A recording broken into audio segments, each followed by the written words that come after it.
তো এমসিইউ এবং ডিসিইউ এর মধ্যে এখন পর্যন্ত আমাদের অনেক পাওয়ারফুল গডসকে দেখানো হয়েছে, আর আজ আমরা সেই গডদের নিয়ে কথা বলতে যাচ্ছি। তো আজকের এই ভিডিওতে আমরা এমসিইউ এবং ডিসিইউ এর 10 জন সবচেয়ে পাওয়ারফুল গডকে নিয়ে কথা বলবো এবং তাদের স্ট্রেংথ এবং পাওয়ার্স দেখে তাদের র্যাঙ্কিং করব। তো এই ভিডিও বেশ ইন্টারেস্টিং হতে চলেছে, এই জন্য ভিডিওটি পুরো এন্ড পর্যন্ত অবশ্যই দেখতে থাকো। আর যদি তুমি আমাদের চ্যানেলে নতুন হয়ে থাকো তো সাবস্ক্রাইবের লাল বাটনটি টিপে চ্যানেলকে সাবস্ক্রাইব অবশ্যই করে নাও, যাতে আমাদের চ্যানেলে কোনো লেটেস্ট ভিডিও তোমার কখনো মিস না হয়। তো চলো আর দেরি না করে আজকের এই ইন্টারেস্টিং ভিডিওকে স্টার্ট করি। Number 10, Loki.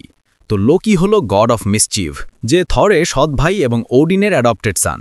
Loki biologically frost giant king Laufey এর ছেলে, এই জন্য লোকি নিজেও বাই বার্থ একজন ফ্রস্ট জায়ান্ট। কিন্তু লাউফে মারা যাওয়ার পর যখন ওডিন লোকিকে অ্যাডপ্ট করে নেয়, তখন নিজের ম্যাজিক থেকে সে লোকিকেও একজন অ্যাসগার্ডিয়ান গড বানিয়ে দেয়, যার পর লোকি দুষ্টুমির দেবতা নামে পরিচিত হয়। যদি কথা বলি লোকির পাওয়ার্সের, তো লোকিকে তার মা ফ্রিগা সব ধরনের ম্যাজিক শিখিয়ে রেখেছে।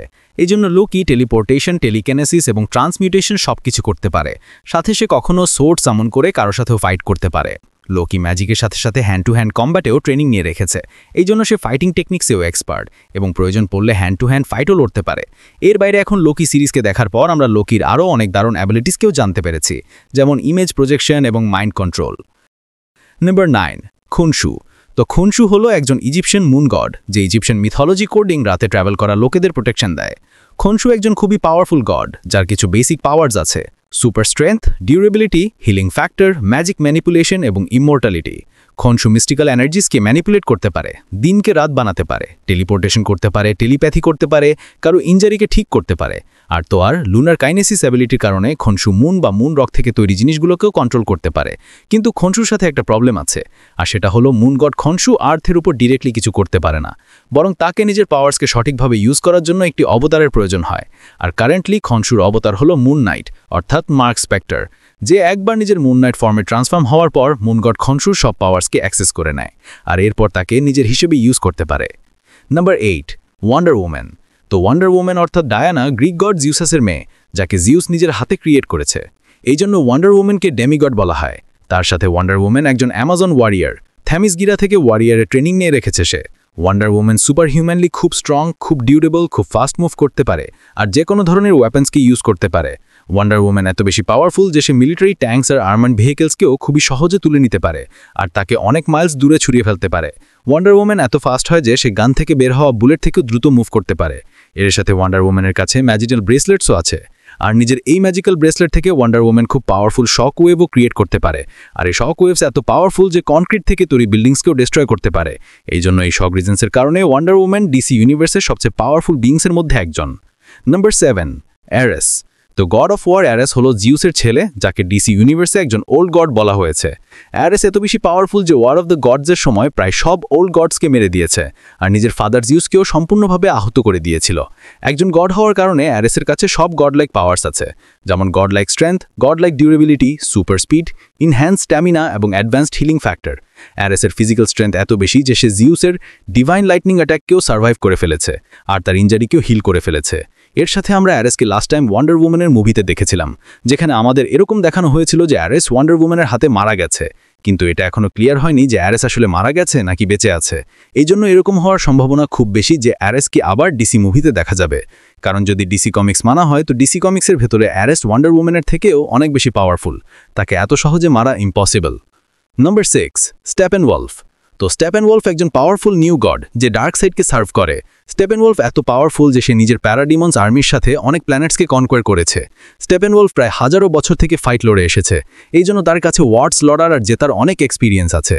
আর এর বাইরে এই স্টেপেনওলফ শুধু ইউনিভার্সই নয়, বরং মাল্টিভার্সের ডিফারেন্ট প্ল্যানেটসও ফাইট করেছে। ডিসি কমিক্সে স্টেপেনওলফ ইমর্টাল, আর তাকে শেষ করা প্রায় ইম্পসিবল। জাস্টিস লিগ মুভির ভেতরে এই স্টেপেনওলফ একাই জাস্টিস লিগের পুরো আর্মিকে সামলে নেয়, যার পর সুপারম্যান এসে স্টেপেনওলফকে বিট করে। আর ওই মুভির ভেতরে স্টেপেনওলফ সুপারম্যানের কাছে হারে এই জন্য না যে সে সুপারম্যান থেকে দুর্বল, বরং সে সুপারম্যানের কাছে এই জন্য হারে কারণ ডিসি এক্সটেন্ডেড ইউনিভার্সের ভেতরে সুপারম্যান খুবই ওভার পাওয়ার ক্যারেক্টার। যদি স্টেপেনওলফের ট্রু পাওয়ার্সের কথা বলা হয় তো ডিসি কমিক্সের ভেতরে স্টেপেনওলফের ট্রু পাওয়ার্স এত বেশি যে সে ডুমসডের সাথেও ফাইট করেছে। নাম্বার 5, হেলা। তো এই লিস্টের পরের পাওয়ারফুল গড হলো হেলা। হেলা হলো আসগার্ডিয়ান গডেস অফ ডেথ, যে ওডিনের প্রথম সন্তান। হেলা এত পাওয়ারফুল যে সে নিজের ফাদার ওডিনের সাথে মিলে হাজারো ওয়ার্স লড়েছে আর খুব সহজেই জিতেও নিয়েছে। হেলা ফিজিক্যালি এত স্ট্রং যে সে মিওলনিয়ের মতো পাওয়ারফুল ওয়েপনকেও একটি হাতে ভেঙে দিয়েছিল, আর হেলা আসগার্ডিয়ান আর্মির ওয়ারিয়ার্সদেরকেও মৃত্যুর দ্বারে পাঠিয়ে দিয়েছিল। হেলা একাই ওই ভ্যালকিরিসদের পুরো আর্মিকেও মেরে দিয়েছিল, যে ভ্যালকিরিসদের আসগার্ডের সবচেয়ে ইলিট ওয়ারিয়ার হিসেবে মানা হতো। হেলা পাওয়ার্সের সোর্স হলো আসগার্ড, এই জন্য যতক্ষণ হেলা আসগার্ডে থাকবে ততক্ষণ তাকে হারানো প্রায় ইম্পসিবল। আর যখন থর হেলার সাথে আসগার্ডে ফাইট করে, তো থর তার সবচেয়ে পাওয়ারফুল ফর্মে থাকা সত্ত্বেও হেলার কিছুই করতে পারেনি, আর ওইদিকে তার অপোজিটে হেলা থরের একটি আঁখ ড্যামেজ করে দিয়েছিল। নম্বর 4, থর। তো গড অফ থান্ডার থর একজন আসগার্ডিয়ান গড এবং অল ফাদার ওডিনের ছেলে। একজন গড হওয়ার কারণে থর অনেক বেশি পাওয়ারফুল, আর কোনো নর্মাল বিইংয়ের জন্য থরের পাওয়ারের আন্দাজ করাটাও খুব কঠিন। যদি কথা বলি থরের বেসিক পাওয়ার্সের, তো থর লাইটনিংকে প্রডিউস করতে পারে, তাকে কন্ট্রোল করতে পারে আর নিজের হিসেবে ম্যানিপুলেটও করতে পারে। থর ওয়েদারকে কন্ট্রোল করতে পারে এবং নিজের অপোনেন্টের উপর লাইটনিং অ্যাটাকসও করতে পারে। থরের কাছে ইউরোমেটাল থেকে তৈরি ওয়েপেন্সও আছে, যে ওয়েপেন্সকে ইউনিভার্সের সবচেয়ে ডেডলি ওয়েপেন্সের মধ্যে একটা মনে করা হয়। সাথে থরের ওয়েপেন্স থরের হাতে আসার পর তার পাওয়ার্সকেও কয়েক গুণ পর্যন্ত এনহ্যান্স করে দেয়, আর এই জন্য নিজের ওয়েপেন্সের সাথে থর লিটারালি আনস্টপেবল হয়। Number 3, Zeus.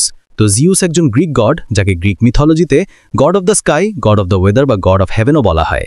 তো ডিসি ইউনিভার্সের হিসেবে জিউস একজন ওল্ড গড, যে অলিম্পাসকে রুল করে, আর তাকে বেশিরভাগ অলিম্পিয়ান গডের ফাদার বলা হয়। জিউসের কাছে ইমেন্স লেভেলের পাওয়ার্স আছে, যার সাহায্যে সে ওয়েদারকে কন্ট্রোল অ্যান্ড ম্যানিপুলেট করতে পারে, ইলেকট্রিসিটিকে ক্রিয়েট করতে পারে, আর তাকে চ্যানেল করে অ্যাটাকও করতে পারে। আর জিউসের লাইটনিং এনার্জি এত পাওয়ারফুল হয় যে জিউসের জাস্ট একটি অ্যাটাক মাদার বক্সকে টুকরো টুকরো করে দিয়েছিল, যেখানে জাস্টিস লিগের ভেতরে ওই মাদার বক্সকে আলাদা করার জন্য সুপারম্যানকে নিজের পুরো স্ট্রেংথকে ইউজ করতে হয়েছিল, আর সাইবর্গকে নিজের পুরো ইন্টেলিজেন্স লাগাতে হয়েছিল। জিউস হলো অলিম্পিয়ান গডসের রুলার, এই জন্য জিউসের পাওয়ার্সও বাকি সব অলিম্পিয়ান গডস থেকে বেশি। জিউস ইমমর্টাল, ফ্লাই করতে পারে, ডাইমেনশনাল ট্রাভেল করতে পারে, লাইটনিং ব্লাস্ট করতে পারে, আর ইলেকট্রিক এনার্জিকে ক্রিয়েট করে তার থেকে অ্যাটাকও করতে পারে। আর এই জন্য এই সব রিজনসের কারণে জিউস আমাদের লিস্টে নাম্বার 3-তে আসে। নম্বর 2, ডার্ক সাইড। তো ডার্ক সাইড একজন পাওয়ারফুল নিউ গড যে অ্যাপোক্লিপসকে রুল করে। ডার্ক সাইড ডিসি ইউনিভার্সের একটা অনেক পাওয়ারফুল বিইং, তার শুধু একটাই উদ্দেশ্য, ইউনিভার্সকে রিশেপ করে তার উপর নিজের মতো রাজত্ব করা। সহজ ভাষায় যদি বলি, তো ডার্ক সাইড ইউনিভার্সকে ডেস্ট্রয় করতে চায়। ডার্ক সাইড অনেক ওল্ড গডসকে মেরে তাদের পাওয়ার্সকে অ্যাবজর্ভ করে নেয়, যে কারণে ডার্ক সাইড এত পাওয়ারফুল হয়ে যায় যে পুরো অ্যাপোক্লিপসে তার সমান আর কেউ থাকে না। ডার্ক সাইড ফিজিক্যালি খুব পাওয়ারফুল। ডার্ক সাইড ডিসি কমিক্সের ভেতরে গ্রিন ল্যান্টার্ন রিংকে শুধু নিজের হাতে দিয়ে ভেঙে দিয়েছে, কিন্তু ডার্ক সাইডের মেইন পাওয়ার হলো তার ওমেগা বিমস। ওমেগা বিমস একটি পাওয়ারফুল এনার্জি বিম, যে ডার্ক সাইড নিজের চোখ থেকে ফায়ার করে। ডার্ক সাইড নিজের এই ওমেগা বিমসকে যেই ডিরেকশনে চায় ওই ডিরেকশনে ঘোরাতে পারে। এই ওমেগা বিমস এত ডেঞ্জারাস বিম যে কোনো বিংকে লাগতেই তাকে ধুলোয় মিশিয়ে দিতে পারে। আর ডিসি কমিক্সের ভেতরে সুপারম্যান আর ডুমসডের মতো মাত্র কিছুই এমন ক্যারেক্টার্স আছে যে ডার্ক সাইডের ওমেগা বিমস থেকে বাঁচতে পেরেছে। নম্বর 1, ওডেন। তো ওডেন বোরসন অ্যাসগার্ডের ফর্মার কিং এবং পুরো 9 রেলমসের অল ফাদার। ওডেন পুরো মার্বেল সিনেমাটিক ইউনিভার্সের সবচেয়ে পাওয়ারফুল বিংসের মধ্যে একজন, যার সামনে কোনো অন্য বিং এর টিকে পারাও খুব কঠিন। ওডিনের কাছে godlike strength, godlike durability, enhance stamina আর সুপার স্পিডের মতো সব গড লাইক পাওয়ার্স আছে। আর এর সাথে ওডিনের লড়ারও হাজারো বছরের এক্সপিরিয়েন্স আছে, আর এই হাজারো বছরের মধ্যে ওডিন হাজারো ওয়ার্ডস লড়েছে আর জিতেছে। ওডিনের ওয়েপেন্সও খুব স্ট্রং, আর ওডিন সোর্ড আর গাংনিয়ের মতো পাওয়ারফুল ওয়েপেন্স ওডিনের প্রাইমারি ওয়েপেন্স। আর এখানে যদি মার্বেল কমিক্সের কথা বলি, তো মার্বেল কমিক্সের ভেতরে ওডিন নিজের ওডিন ফোর্সের ট্রু পাওয়ার্সের সাথে এত বেশি পাওয়ারফুল যে সে পুরো মার্বেল মাল্টিভার্সকে শেষ করতে পারে, আর তার জায়গায় একটি নতুন মাল্টিভার্সও ক্রিয়েট করতে পারে। আর এই জন্য অল ফাদার ওডেন এমসিইউ এবং ডিসিইউতে অ্যাপিয়ার হওয়া এখন পর্যন্ত সব গডসের মধ্যে সবচেয়ে পাওয়ারফুল। তো এই ছিল আমাদের এমসিইউ এবং ডিসিইউ এর 10 জন সবচেয়ে পাওয়ারফুল গডসের লিস্ট। এই ভিডিও আর এই লিস্ট তোমাদের কেমন লাগলো কমেন্ট করে অবশ্যই জানাবে। ভিডিওটি ভালো লাগলে লাইক করো, শেয়ার করো আর সাবস্ক্রাইব করতে ভুলো না। তো দেখা হবে নেক্সট ভিডিওতে। বাই বাই, ভালো থেকো, সুস্থ থেকো, আল্লাহ হাফেজ।